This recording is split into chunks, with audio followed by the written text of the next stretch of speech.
Very good. Well, thank you, Mr. Toastmaster. Ladies and gentlemen, thank you for having me here tonight. I want to start this evening by sharing with you a couple of the earliest memories from my childhood. Now, I was born around the time of the bicentennial, so our house was always decked out in Americana. And one of the most striking images in our basement was an 8-foot tapestry of an eagle that was soaring across an American flag. And at the very bottom of it was etched the words, "All men are created equal." So a really powerful message that I grew up with and always took to heart. Now contrast that with a 5-year-old Mark walking down the streets of downtown St. Paul with his mother, hand in hand, and suddenly, we see a man casually walking down the street carrying his dry cleaning, and she stops dead in her tracks and very excitedly goes, "Mark, there's Herb Brooks." And I was 5 years old. I didn't know anybody outside of my own family, so the natural question was, who is this person and why are they important? So naturally, she explained to me that this was the coach of the hockey team that had beaten the Russians on the Miracle on Ice.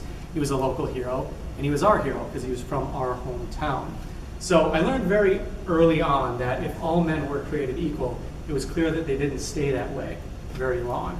And that's always led to me being very interested in greatness. What separates one man from another, one woman from the rest of the group? I've always been really fascinated with biographies, and tonight I would like to share with you one of my heroes that I learned about when I was very young.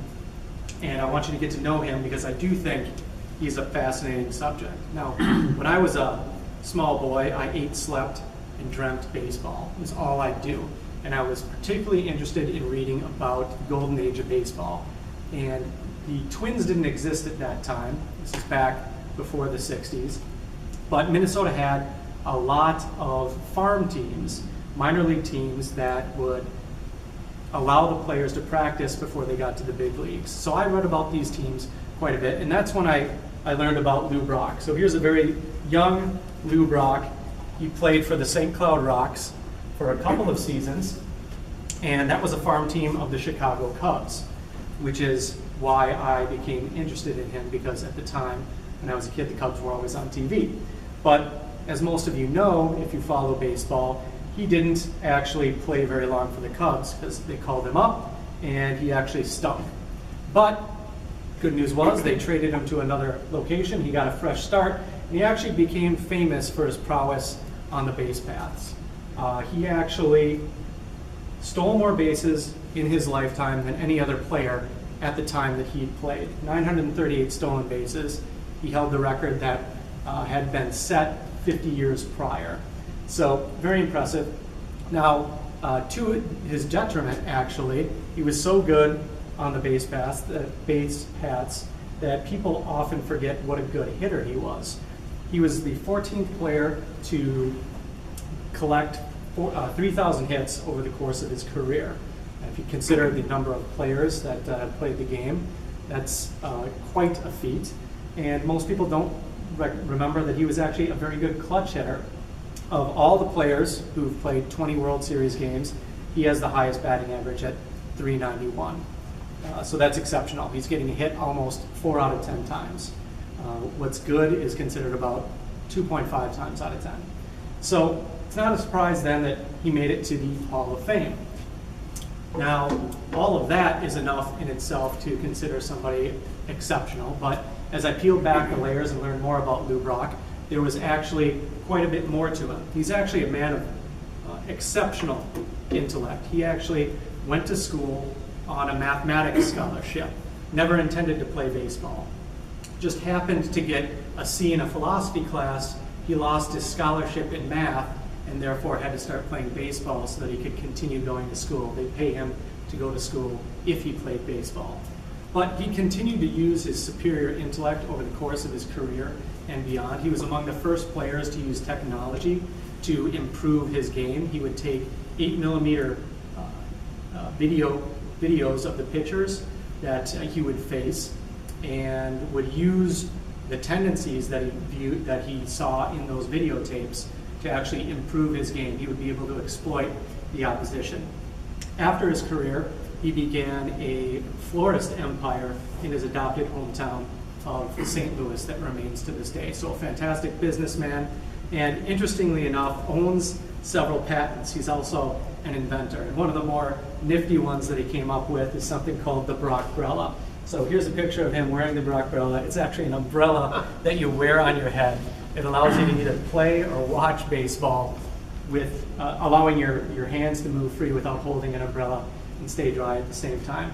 Kind of a gimmick, but it's actually put quite a bit of money in the man's pocket. So worth noting that he is an inventor.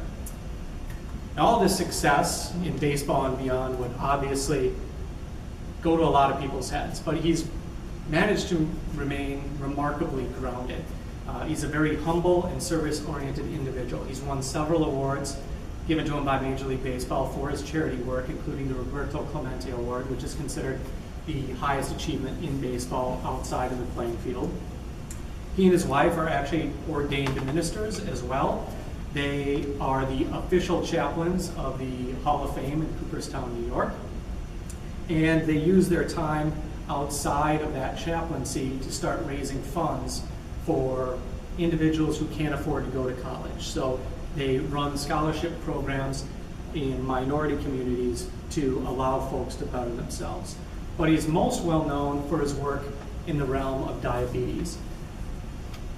Lou's been suffering from diabetes for approximately 40 years, adult onset diabetes.